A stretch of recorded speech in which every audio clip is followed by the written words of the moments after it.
Thank you so much, Your Holiness. Thank you.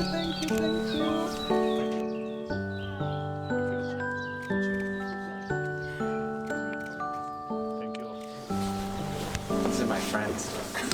Okay. Good morning. Good morning. Hello.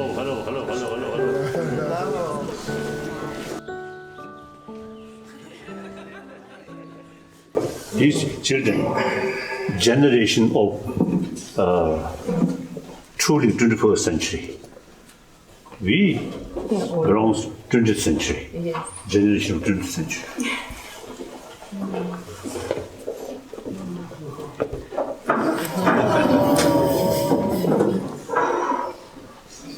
So hopeful for us today, reason I feel 21st century, it's at beginning. So if we make some effort, and then mainly through education, then the generation, the 21st century, within I think the next one generation, perhaps I think one generation, that means 30, 50 years, then we can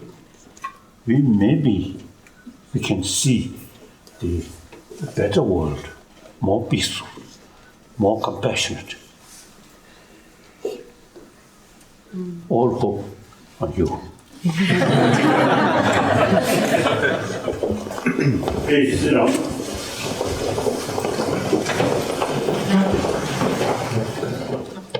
Now here,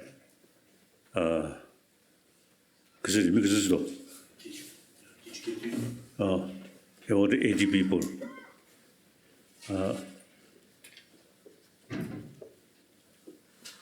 And not only this group, but the entire 7 billion human beings. I think each have a different face. So even twin, there are some slight differences. But basically, entire 7 billion human beings are same human being. Mentally, emotionally, physically, we are same.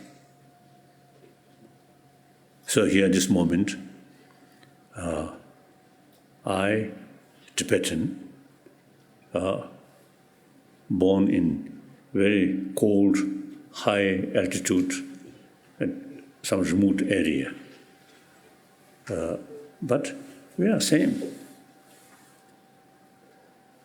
In spite, some people call me living Buddha, as you mentioned, but the way I born, same way.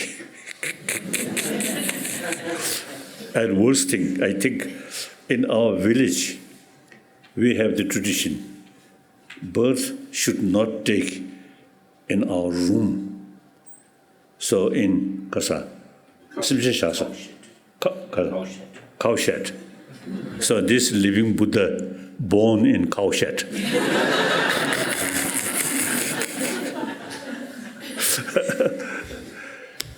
So we are same. The differences, since my childhood, I trained or I learned about our inner world, about our mind and emotion, how to tackle emotion.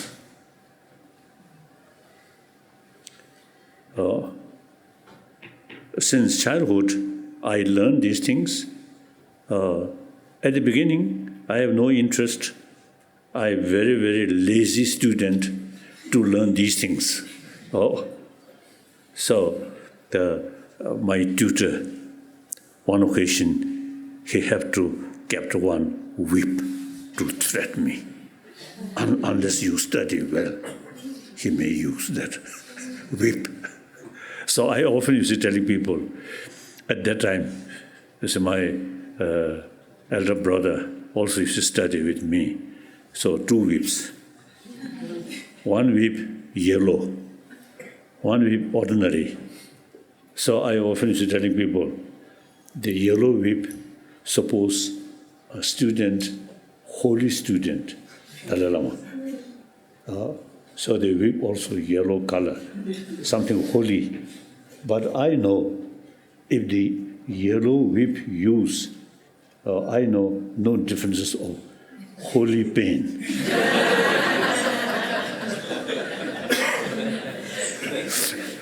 So then gradually, of course, the situation also, you see, become more difficult. And my whole life, I think, carry a difficult life. But then, during those years, the thing which I learned, immense benefit to keep peace of mind, no matter how difficult it is. So I convince the problem as a Buddhist concept is a samsara. The very nature of samsara is problem. So, but then, in spite you remain in samsara, but through mentally, you can keep peaceful mind. And then, the practice of bodhicitta, practice of altruism, infinite altruism. Even to the troublemaker, it seems your dear friend, actually entire sentient being are usually we call mother sentient being.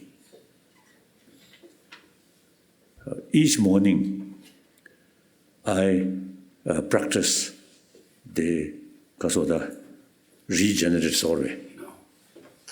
Semji, in that No. His Holiness is talking about, cultivating altruism on a daily basis. Oh, so see, so as a result, it's an entire sentient being. In my mind, no evil force. All are sentient being. So since a few years, when I carry some sort of puja, Abhisheka, some kasada. Empowerment, tantric empowerment. So there is sort of tradition at the beginning, expel evil force. Now, since last few years, I didn't practice that. No evil force. These also sentient being, like me, they also want joyful life, happiness, do not want suffering.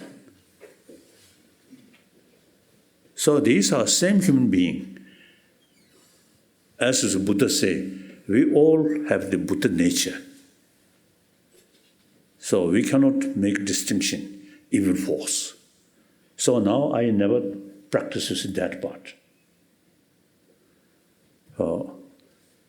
As a result of my practice, bodhicitta. So that entire sort of sentient being, very dear in my mind, and appears very sort of dear brothers, sisters, or kasoda, like that. So,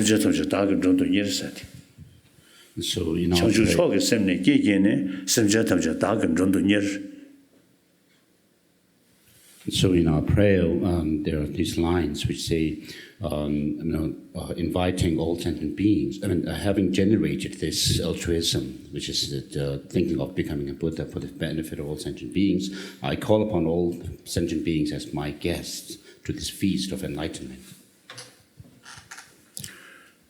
So, I notice now, you see, training our mind since my childhood, now really very, very useful to keep peace of mind. As a result, you see, my health also, in spite now 84-year-old, the physical, still okay. So then wherever I go, I always look any sentient being, any human being, just like my brother, sister, no stranger. So the result, your own mind becomes something very positive. If you too much emphasis, me, then when we met, some people suspect, distrust, fear. If you consider all sentient being, our mother sentient being, and the dearest, and our guest, so then whenever we met someone, you see, we feel very close.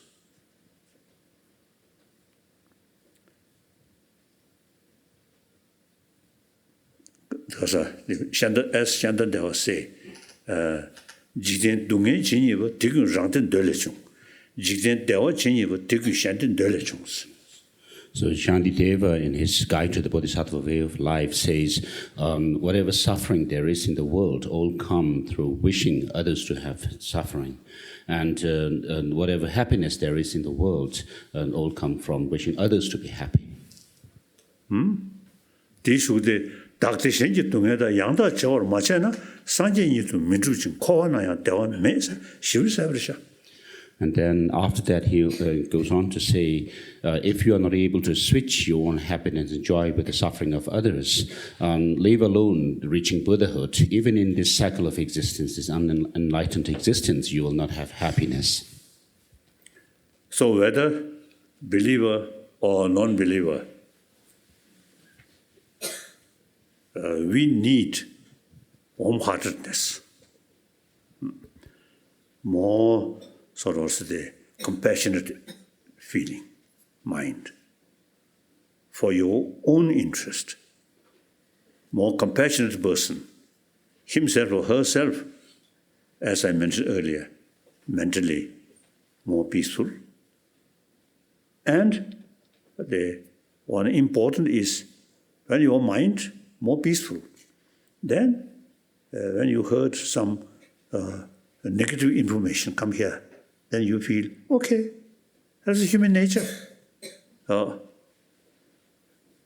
will not develop irritation or some negative criticism or something. If too much emphasis, I, then the reaction is anger, like that. So not thinking that way, but respect all sentient being. So therefore, in order to develop peace of mind, the very important, the proper way to tackle our emotion. So these days, I expressing the hygiene of physical in our school, even in kindergarten. In your study, you also have some sort of knowledge how to take care of your body, isn't it? Yes. Hygiene of physical. So now we should develop beside hygiene of physical, hygiene of emotion must be there.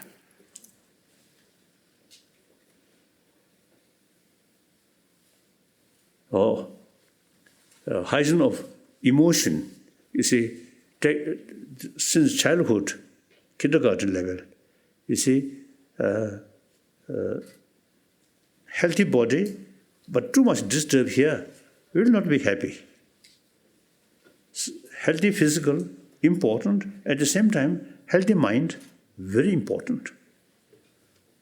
Irrespective, now this is part of education, not religion. And based on a scientific finding. Now scientists, they say basic human nature is more compassionate. It is quite sort of logical. You see, we're born, as I mentioned earlier, this from mother, and we survived with mother's affection and take care and mother's milk. Without that, I think after birth, without mother's care or someone else's care, then within few days we'll die. And then, more important, the other day I also mentioned, basic human nature is more compassionate. Another reason, the way we born at the young age, the mother and some other sort of affection, taking care, very essential. Then those individuals who received maximum affection from their parent, from their friend, in deep inside, some kind of more peaceful, more self-confidence. So that experience remains whole life. Those individuals at a young age lacking affection from mother or from their sort of friends, then in deep inside, some kind of sense of insecurity always there. So then in our daily life,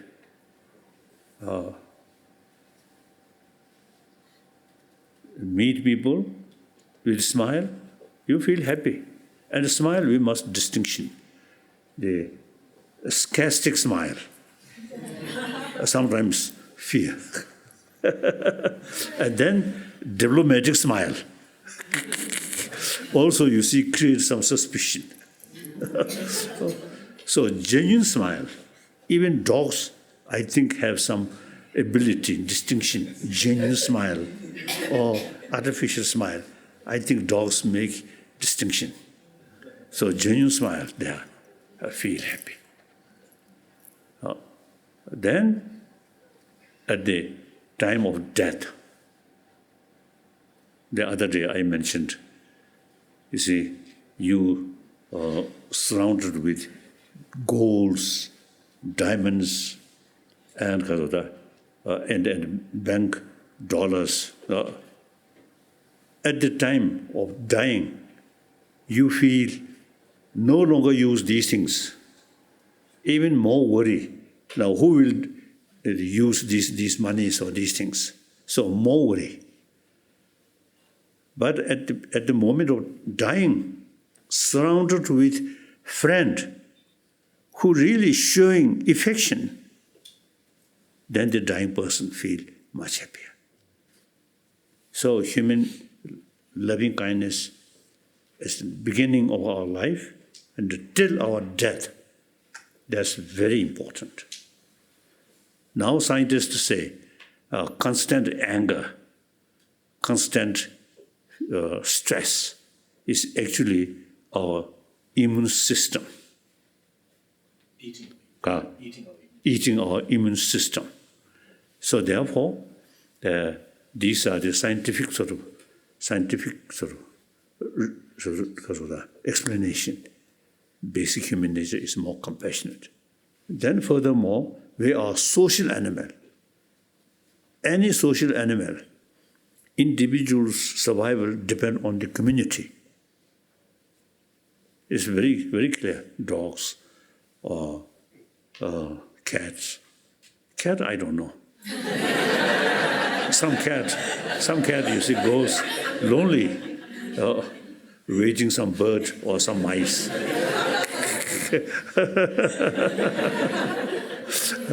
So in any way, generally, I think any social animal, you see, their very survival depend on the rest of the community. So we are social animal.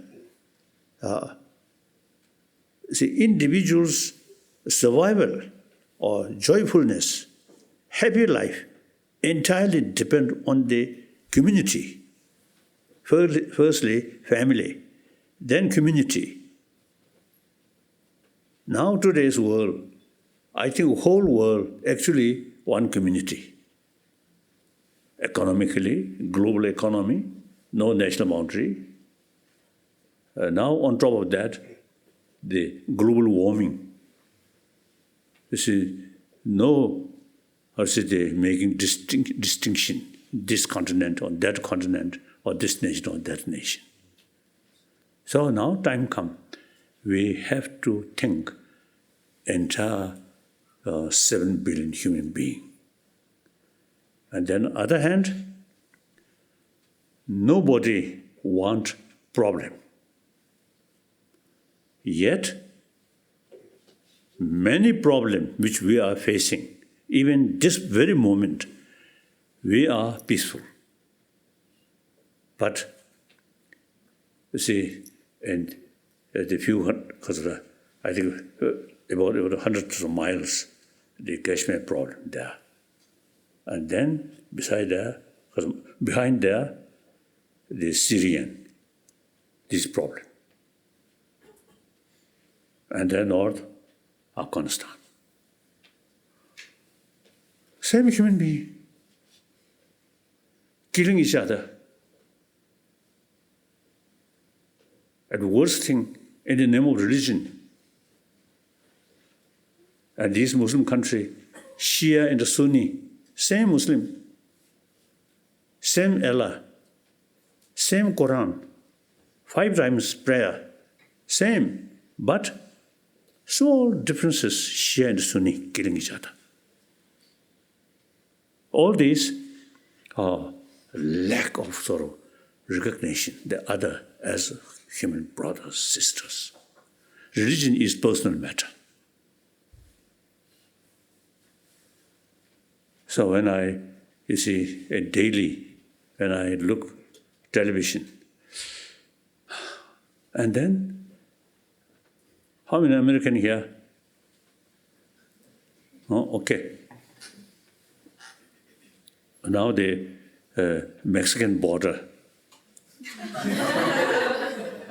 Many poor people now waiting there and some dying. Same human brothers, sisters. And basically, a Mexican, not your enemy, but your neighbor. It's much better live peacefully. And this war, I think, creates some uncomfortable feeling. Individuals, some mischievous individual, that you can deal accordingly. But basically, I think America, symbol of free world, leading nation of free world.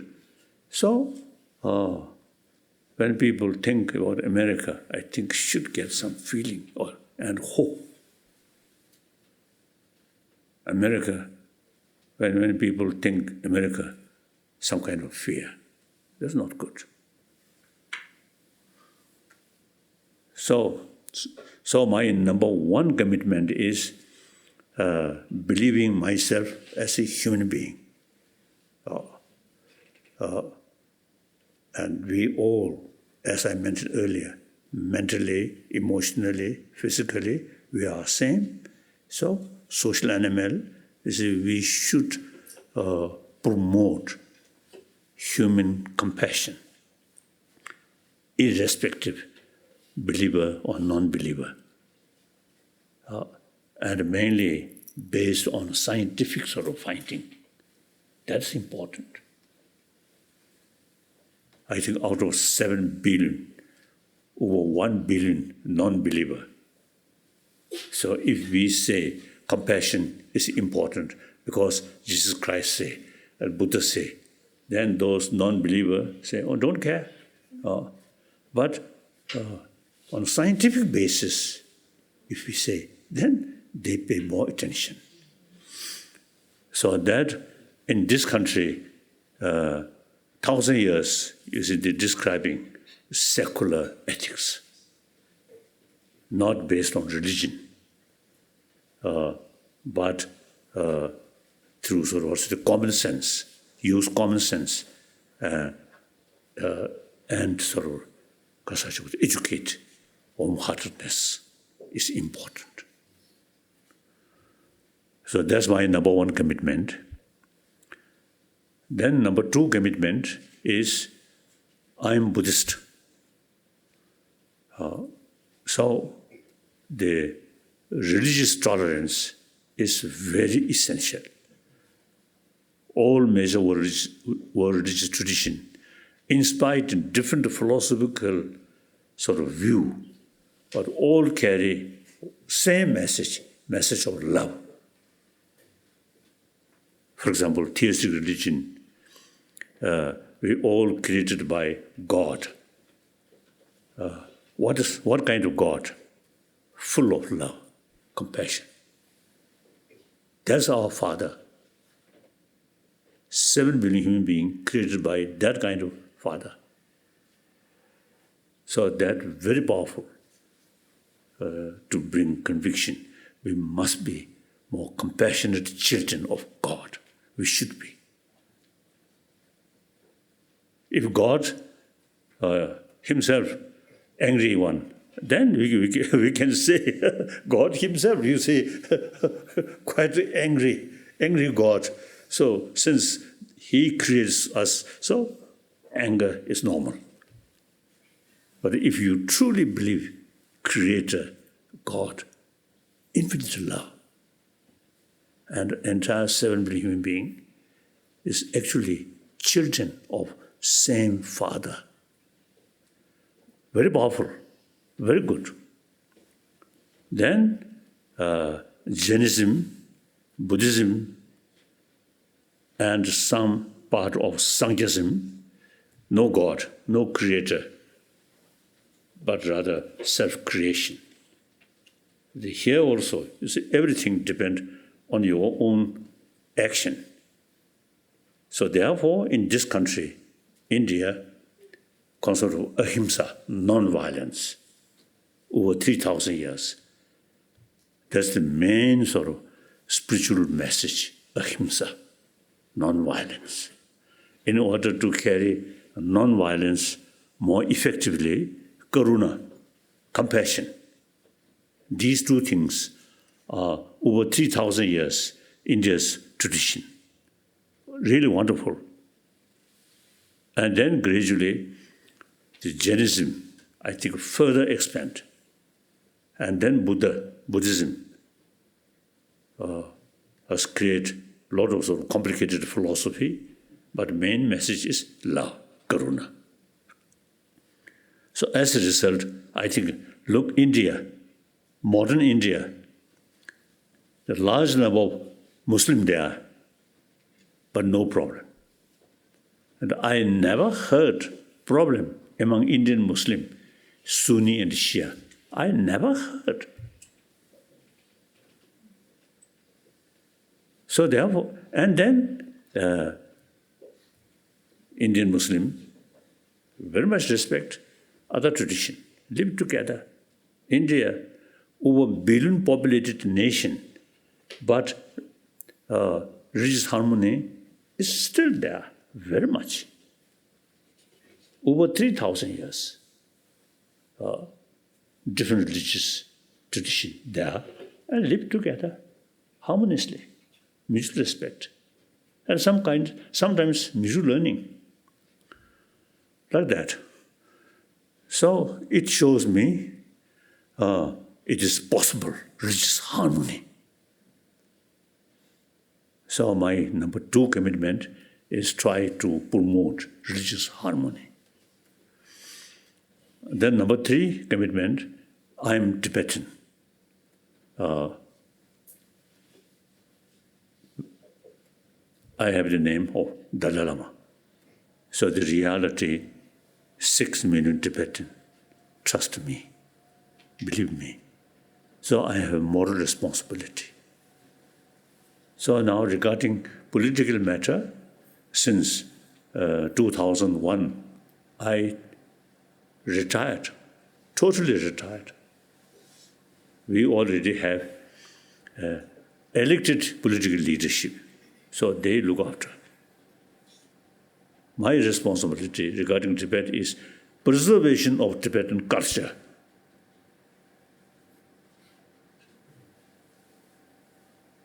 I really feel, 8th century.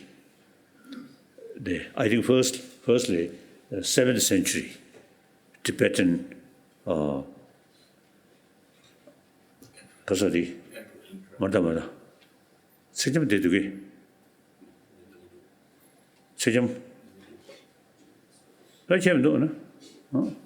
I think recently one sort of Chinese ecologist, because archaeologist, someone, right? The existence of Tibetan human being over 50,000 or something, very early. So then, an early period is, I think, a Tibetan way of life, quite similar that of Mongolian. Sword, spear, and animal. Whenever some, because of the opposition come, crash. So, according to some Chinese history book, you see, they mentioned in 7th century, 8th century, in those sort of period, three, kingdom, Chinese kingdom, Mongol kingdom, Tibetan kingdom. The Chinese, anyway, is more civilized. So you see, they pay more attention about the political matter, these things. Mongol pay more attention about warfare. Then Tibetan sort of kingdom pay more attention about religion. And the someone in Chala Nishudi, Siddhipur, look at it. Tishi. 40,000 Tibetan human beings, habitant. 40,000 years ago. 40,000 years ago. Quite old. So then, as I mentioned earlier, 7th century, the Tibetan king married with Tang, Tang, what's the name? Princess of Tang dynasty. And I think through that way, first sort of introduce Buddha Dharma in Tibet, 7th century. So sometimes I feel a little bit funny. The 7th century, King Songtse Gampo married with Chinese princess. So certainly he enjoyed Chinese food. And also he learned some Chinese cultural heritage. But he found too complicated Chinese letter. So he invented Tibetan script, copy from Indian Devanagari alphabet, Kaka Kanga, Chacha Chanya, like that. So he developed unique Tibetan script. Then 8th century, the Tibetan king, his mother, I think Chinese. So very close link. But then he prefer Buddha Dharma, which he should bring directly from Indian, at that time, Nalanda institution is the main sort of institution of Buddha Dharma. So he invited Shanda Rakshita, great scholar in the logical field, great scholar. He wrote some logical text, logician, logical text of logic. And then philosophy, Madhyamika philosophy. He monk. So he invited. So, Shanda Rakshita, introduced Nalanda tradition it seems not only introduce, but also he give us the responsibility for preservation of that tradition. So then eventually Nalanda ruined. But Nalanda tradition we kept over 1,000 years. So sometimes I jokingly teasing my Indian friend, traditionally Indian, our teacher. Now modern time, it seems we become teacher. Indian, you see, neglect all this knowledge. Not only so prayer, these things, but Nalanda tradition. I think like quantum physics, Nalanda tradition, very much sort of alive. As a student of Nalanda tradition, we know about quantum physics. When I discuss with modern quantum physicists, our knowledge is much better, much deeper. All these from Nalanda tradition we learned. And then psychology. As far as psychology, sometimes maybe too much because of presumptuous. You see, I describe modern psychology. When we discuss with them, it seems a modern psychology looks like kindergarten level. Compare ancient Indian psychology. Indian psychology is highly developed. Okay. So these things we kept. And including quantum physics and psychology, when we explain, not based on quotation, but based on reason. Buddha himself, you see, made clear, oh, my follower, bhikshus, scholars, should not accept my teaching out of faith, but rather thorough investigation and experiment. That's very scientific way. So some Chinese Buddhist scholar, they say Buddha Dharma, Buddhism, according to Nalanda tradition, is very scientific religion. It's true. We very much based on reason, not faith. So when we discuss with scientists, it become very useful. Mutual learning. They learn like psychology, emotion, these things. We learn from their finding.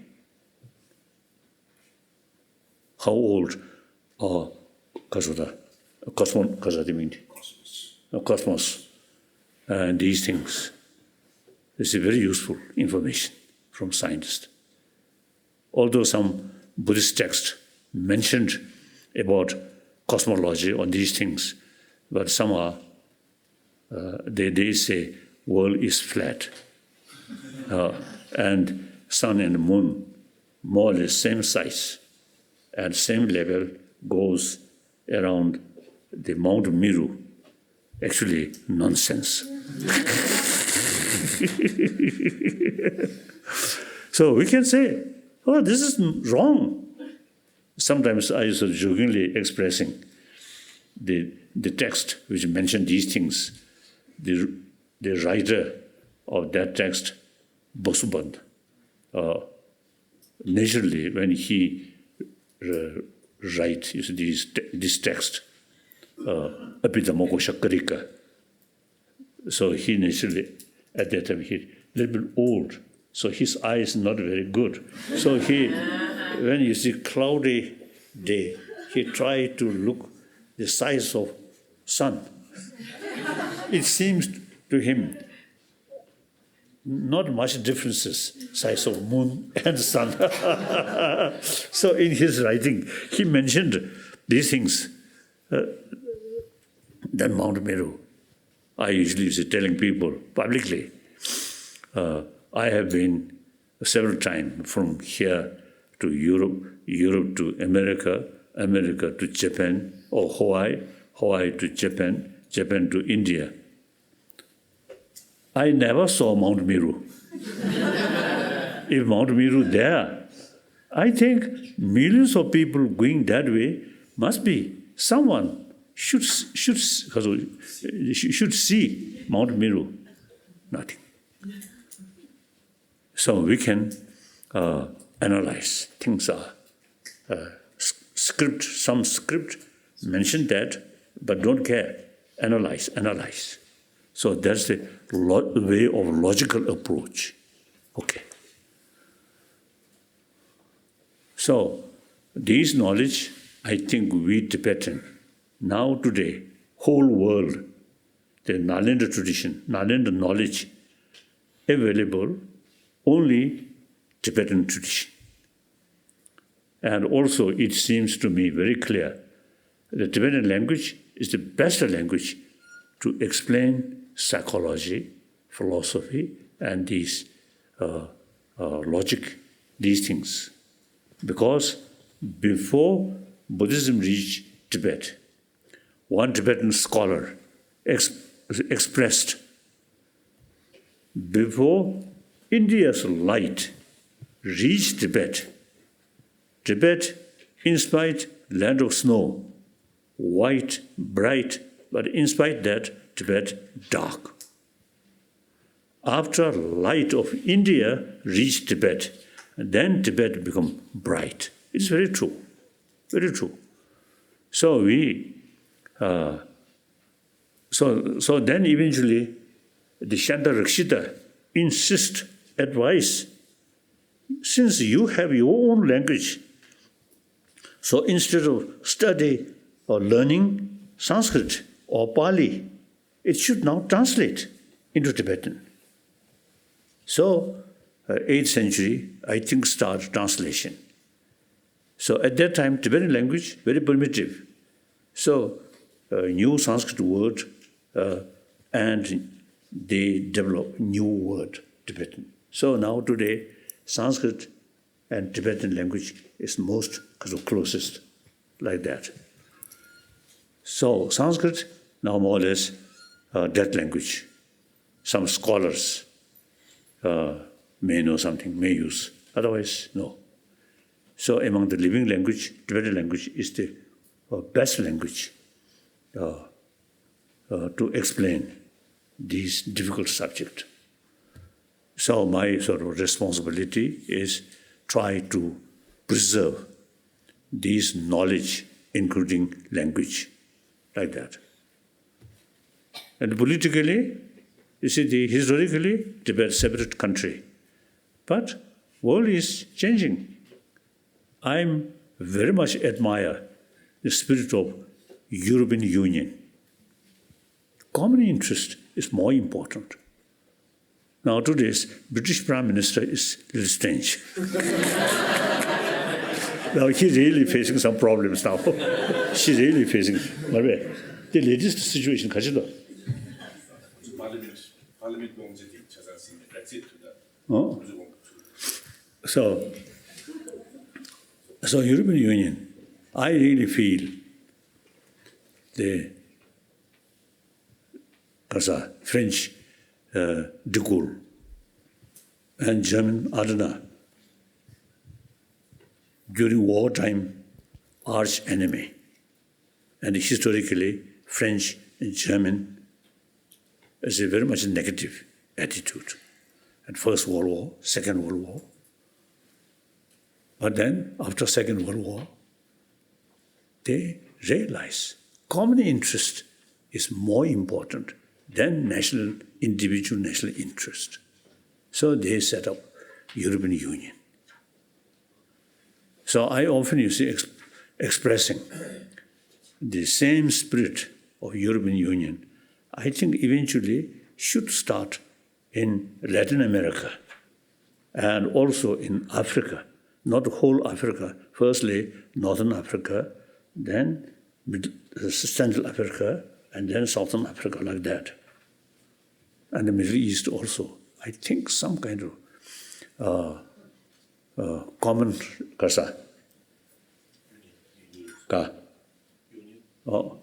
union. this moment, I feel some sort of unrealistic wishful thinking.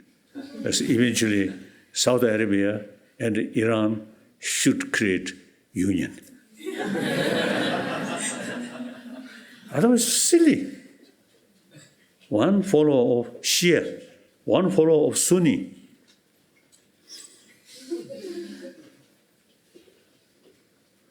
I think, to me, the Iran, no matter how bad, but still, democratic country, elected.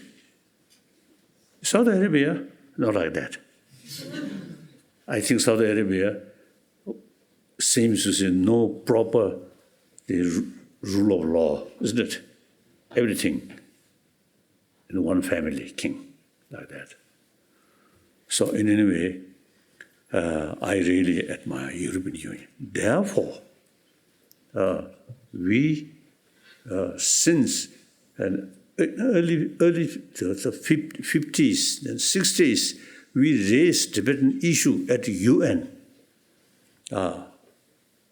And then one occasion, Pandit Nehru advised me. Of course, I have very close sort of contact with Pandit Nehru. I seek his advice, and he also advised me like that. So then once he told me, America will not go to war with China in order to liberate Tibet. It's true. It's very realistic. So then Pandit Nehru told me, sooner or later, you have to deal with Chinese government. No use raising Tibet issue at UN. And so, 1974, we decided not now also try to raise Tibetan issue at the UN. We wait, and then we not sort of thinking independence of Tibet. So 74, we decided. Then 78, Deng Xiaoping indicate he want meet one my representative. So we developed direct contact with Deng Xiaoping. And then Deng Xiaoping made very clear, except independence, anything can be discussed. So now we simply trying to seek the Chinese constitution, mentioned certain right, and also area, the constitution recognized Tibetan area, Tibetan autonomous region, Tibetan district, autonomous prefecture, autonomous county. So Chinese constitution recognized as a Tibetan area.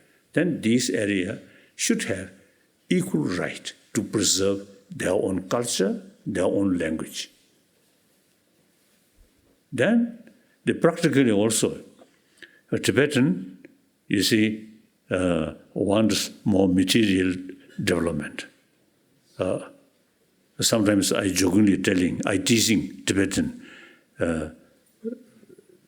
quite big number of Tibetan illegally immigrated to Europe, mainly France or Belgium, and then Canada, and then America.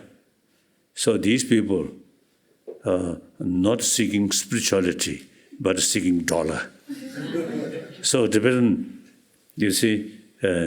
wants or loves dollar, money. So remain within the People's Republic of China. It is our interest. The China now economically, because of the highly developed. So already, in Tibet, there are a lot of sort of development, road, airport, and buildings like that. So that's our benefit. And then China, today, number of Buddhists there. So we can share our knowledge with them. So there's mutual benefit. In modern time, the real meaning of independence is not much meaning. Better live together as a union, part of a union. And I like the Chinese word, 中华人民共和国, or union. Like India, East India, South India, West India, Central India, different language, different script, but all live in the union. That's wise. One occasion in East India, Manipur, once I have been there, some reporter asked me their independence. Then I told them, you should think more sort of, more holistic way. And then the Manipur, small country, independence, not much meaning. Much better remain Union of India. So like that, we historically different, but we are very much committed, willing, remain within the People's Republic of China, provided they should respect Tibetan culture, like that. So then, and the political matter, as I mentioned earlier, I totally retired. Then my main concern is preservation of Tibetan culture, including Tibetan language, and then environment. One my Chinese friend, ecologist, he told me, according to his sort of observation, the effect for global warming from Tibetan plateau is as much as South Pole and North Pole. So he described Tibet plateau as third pole. So the Tibetan environment, something very important. So then, recently, Chinese Prime Minister, Li Keqiang Samarwe, he visited Tibet, and he also expressed the preservation of ecology. Wonderful, wonderful. And many years ago, the Zhorongqin, as Prime Minister, at that time, you see, there a lot of flood from Tibet. So he gives some instruction. The area, this river, Mekong River, and Yellow River, Yangtze River, you see, the forest must keep, should not deforest. So ecological, it is something very important, not only Tibetan themselves, but also almost whole Asia. China, Yangtze River, in Dichukasa. Yellow River. Yellow. Machu. Yellow River, and Kare in Chuti. Dichukasa. Yangtze River, which Vietnam Dry. Mekong River. And then India, Brahmaputra. And then Ganges River. And Pakistan side, Indus River. So all these major rivers come from Tibetan, the mountains, Tibetan area. So sometimes I jokingly telling my Indian friend, we are supplier of water to India. If something goes wrong, ecological problem, then billions of Indians then really facing difficult no water. So the global warming is quite serious. I really wondering, these young children, when they reach their age 60, 70, what kind of world? Global warming, something very serious. I noticed last 60 years, this very place, 1960, I came here. 59, came to India, 1 year at Mussoorie, then 60 summer, I came here. That winter, lot of snow. Then each year, snow less. So over 60 years, some change. Now this winter seems more snow, fortunately. But so within last few decades, you see the weather change significantly, you see, happen. When I was passing through Afghanistan, there are many signs of dry lakes. Gradually, now Tibet also become like desert without water, possible. So global warming is something very, very important. But our American president don't care about global warming, isn't it? It is quite sad. He withdrew from Gaza. Paris Climate Treaty. Paris Climate Treaty. Oh.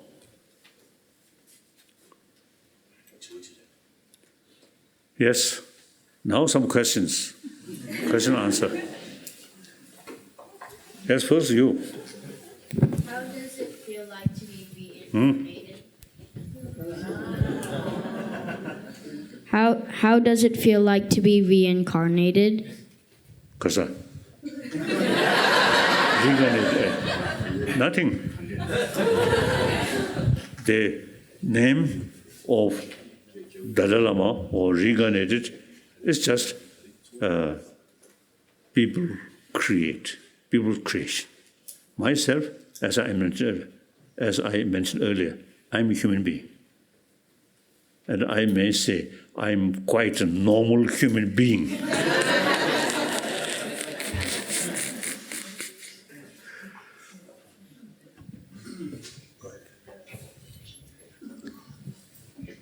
Your Holiness, I've been contemplating the concept of emptiness, and I was hoping if you could please share some insight to how we can relate to emptiness in a modern context. That's the key thing as far as Buddhism is concerned, and particularly Nalanda tradition. In Nalanda tradition, the Longsu Posa, the Chinese language, Longsu Posa, and Nagarjuna, he also thoroughly explained about Buddha's teaching of emptiness. So now emptiness, not nothingness,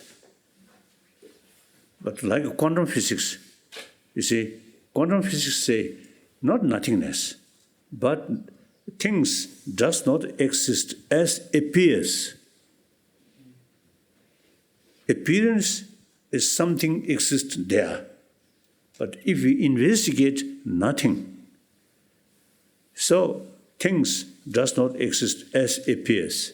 There is a big gap, appearances and reality. Now, the emptiness telling what's the ultimate reality, and nothing.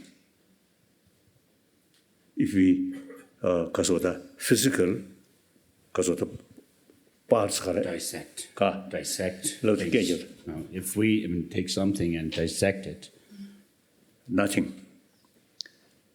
And the quantum physics not yet reach about mind. That's they call observer. Now, in Buddhist tradition, they also investigate what's mind. Mind, not physical, but Yes. The mind is posited in terms of continuity of streams. So, mind, so-called mind, is the something jit chajen mind. The chaje demon. Yes. So when we talk about mind, it's not just a single entity; it's a continuation of moments. So we can talk about a whole mind, which is made up So of these when we moments. talk continuation, they automatically involve past, present, future. Then present is the basis of past and future. Now present, if we further go, present century, present decade, present year, present month, present week and day and hour and minute, second. No present. Second, 1 second past, 1 second future. Where is present?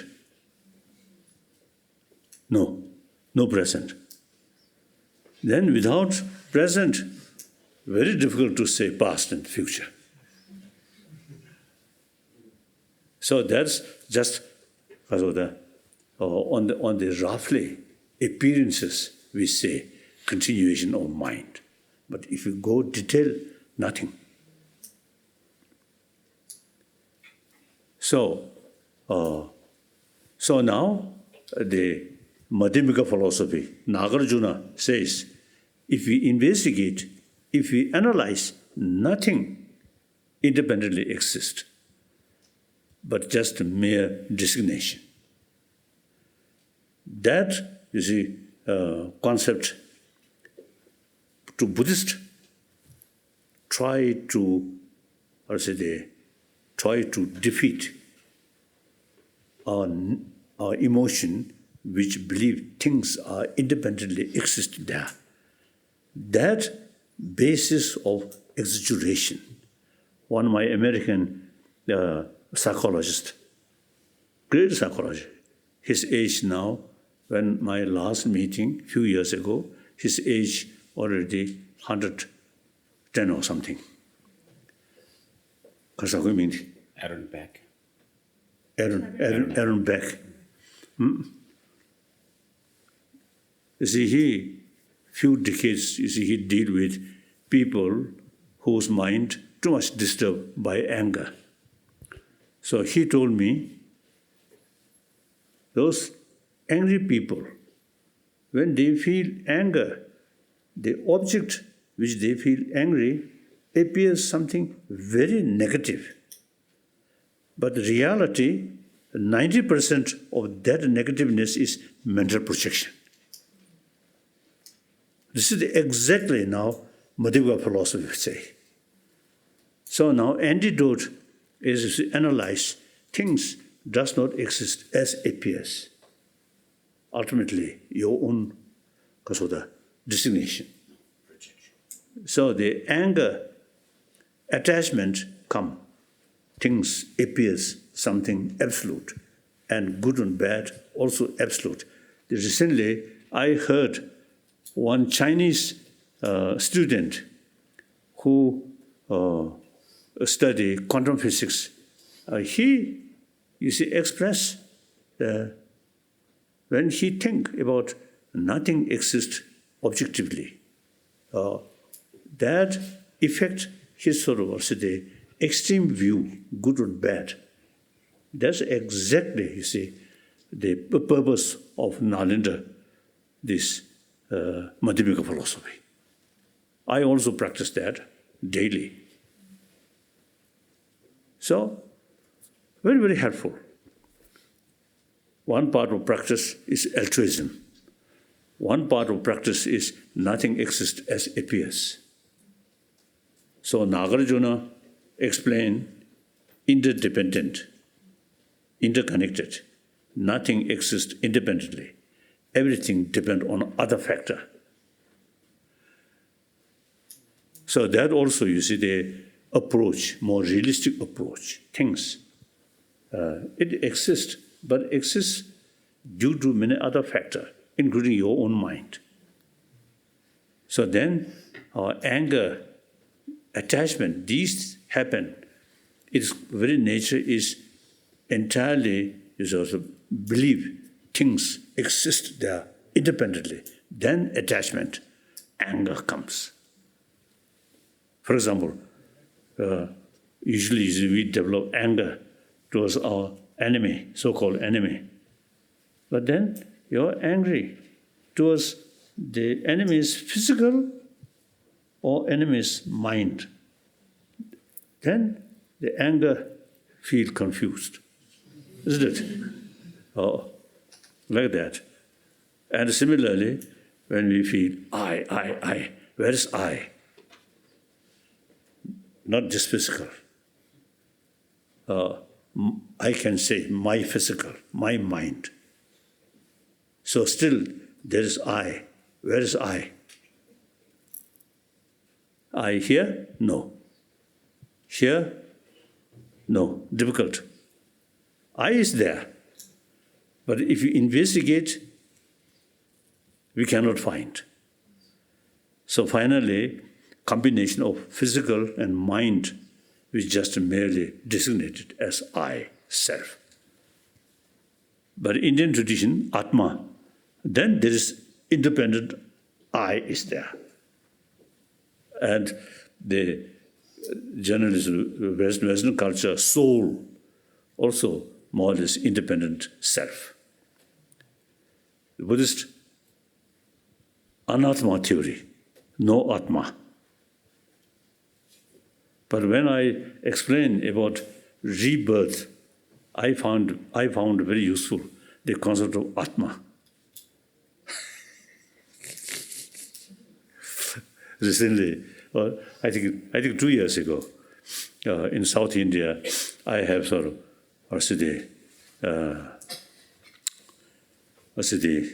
useful discussion with one Indian Hindu sadhu, good scholar, and very good. He's serving people, particularly students. Wonderful. So he invited me. I went there, and then I told him, practice of kasa, Shila, morality. No, practice of morality and practice of single-pointed mind and practice of the analytical meditation. Generally, same, Hindu, Buddhist, same. So we are truly spiritual brothers. And then differences, the Hindu believe soul, Buddhist no believe soul. So that our private business. You believe, soul. I do not believe soul. So that's our private business. So similarly, believe creator, God or not, private business. We both, human beings, we should pay more attention about love, compassion, forgiveness, tolerance, self-discipline. Next question. Your Holiness, thank you very much for your powerful words today and funky glasses. I like them. I like your glasses. How's that?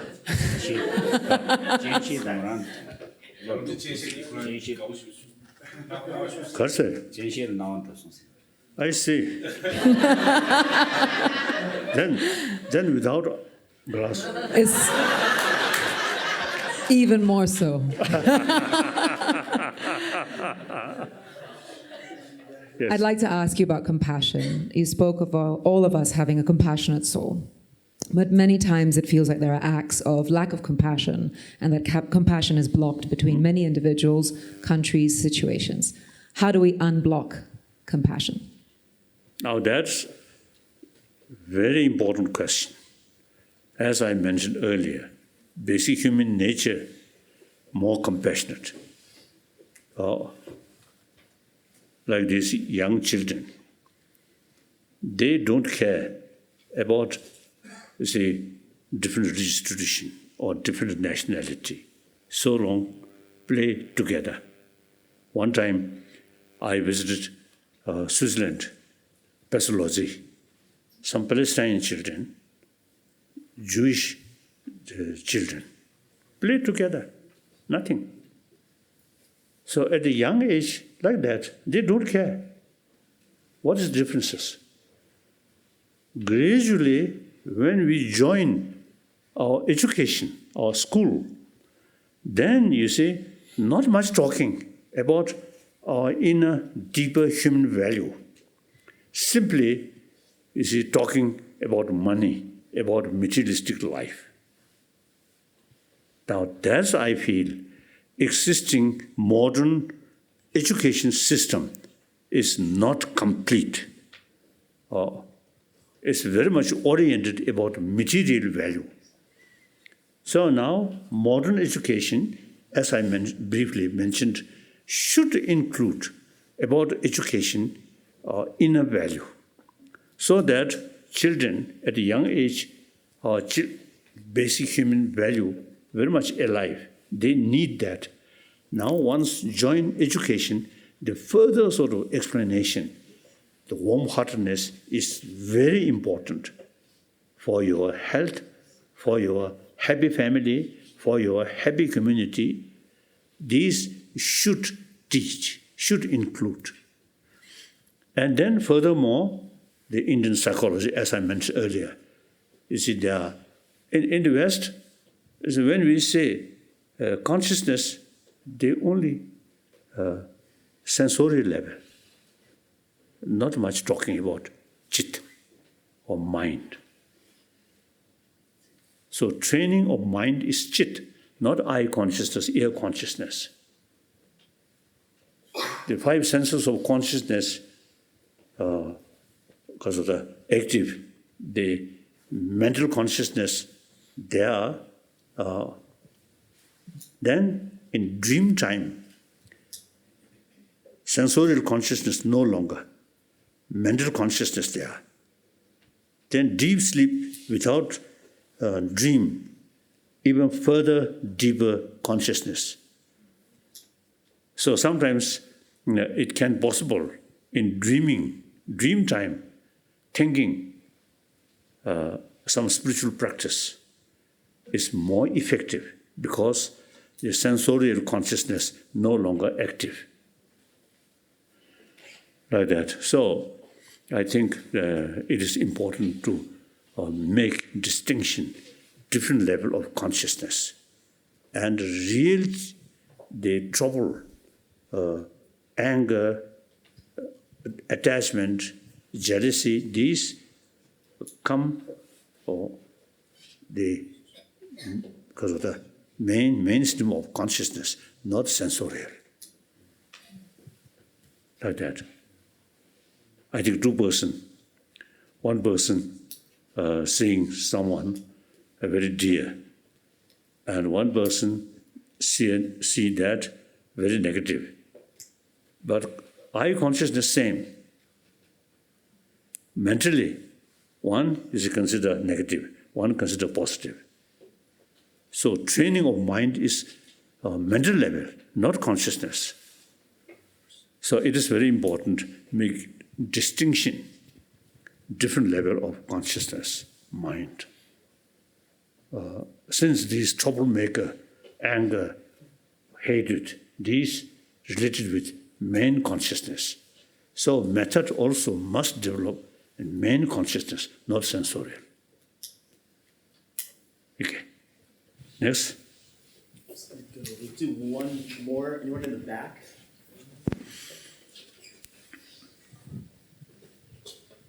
Hi, Your Holiness. So I have a question. As you mentioned, we are all the same. And I believe that a question that we've been struggling all our lives is a sense of self-identity, even though we say that we are brothers and sisters. But as you mentioned earlier on as well, we see things differently. We have different filters So how do we recognize and fine-tune? should I should. They should. 굽자 속시오. 더 고스톱도 하는 거다. 啊，是吧？是吧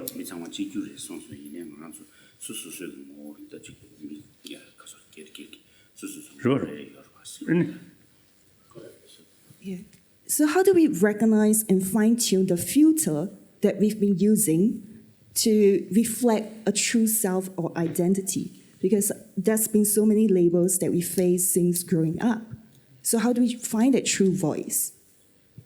그래서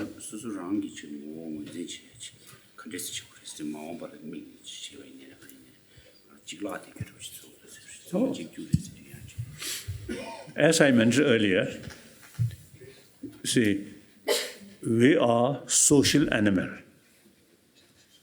Each individual's future or happiness depend on community. Now today's reality is Eastern world, their future depend on West. Western world's future depend East. Similarly, South, North, like that. So, and then I think we too much emphasis different nationality, different races. And India, I think caste system is really outdated. So in any way, you see too much emphasis, differences. It's a source of problem. No gain. Think about oneness of human being, oneness of whole world. That is the realistic, and as I mentioned earlier, the European Union, the thinking, oneness of European. They are not sort of emphasis French, Germany. One of my friend, the von Weizsäcker, great scientist, physicist, quantum physicist, he told me when he was young, every German eye, French is their enemy. Similarly, French eye, Germany is their enemy. When we sort of then you see 1990s, he told me nowadays that kind of sort of perception no longer. German, French, just our neighbor. So like that, too much emphasis with German, French, killing. What benefit? It's a oneness of European, much benefit. So further extent, oneness of human being. It is possible. It is very good.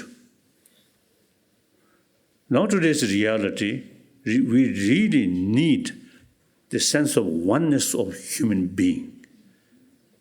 Since a lot of problem, including killing, is on the basis of differences, different nationality, different religion, cause problem.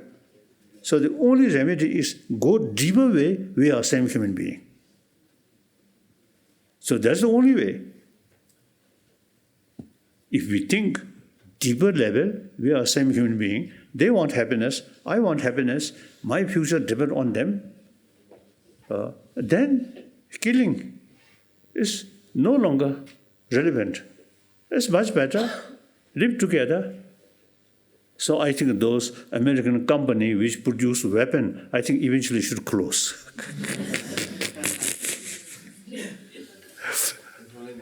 Last question is, Yes. when can we come back? What's up? Yeah. Come on. Gene, you're going to say thank you. Oh. Yeah. Next week? My wife would like to say thank you. Okay. Your Holiness, thank you so much. We are so grateful. There's a verse in the Bible that says, "Seek and you shall find." And we have come, we are seekers, and we have come and sought your wisdom. And hopefully with your wisdom, we will want to plant seeds so that we will grow good fruits of peace and love. So thank you for being part of Thank our you. journey and our life journey. Thank you. Thank you. I very much encouraged, you see, people from different country, different culture, different language, but come here as a human being and thinking more deeper level of our value. That's hopeful sign, hopeful sign. So now sometimes I feel my age, now 84, so not many years now, perhaps another 10 years, then 94, then too old. But it seems my mind still, I think, okay. The 94-year-old wheelchair mind, quite clear. And then I can talk. So, but anyway, you see, now my life now ending. So, so long, so I alive, and according to my own experience, some of these thoughts, you see more and more people showing interest and implement and further think. That's the purpose of my life. My daily prayer, my physical, my speech, my mind, dedicated well-being of others. And furthermore, I'm monk, no family, so quite good. Otherwise, you see, my children, grandchildren, their marriage, a lot of problems. So some occasion, I told some Western who become Buddhist monk, I told them, you see, when you feel a little bit lonely, you should look those family who have a lot of problems. And I have, you see, some of my friend. When my first visit to America, one wife and few children. Then after a few years, another visit, another wife. Then another occasion, third wife. That also is a source of a problem, isn't it? And especially those children. So I told these people, this is sort of source of our encouragement, simple Buddhist monk.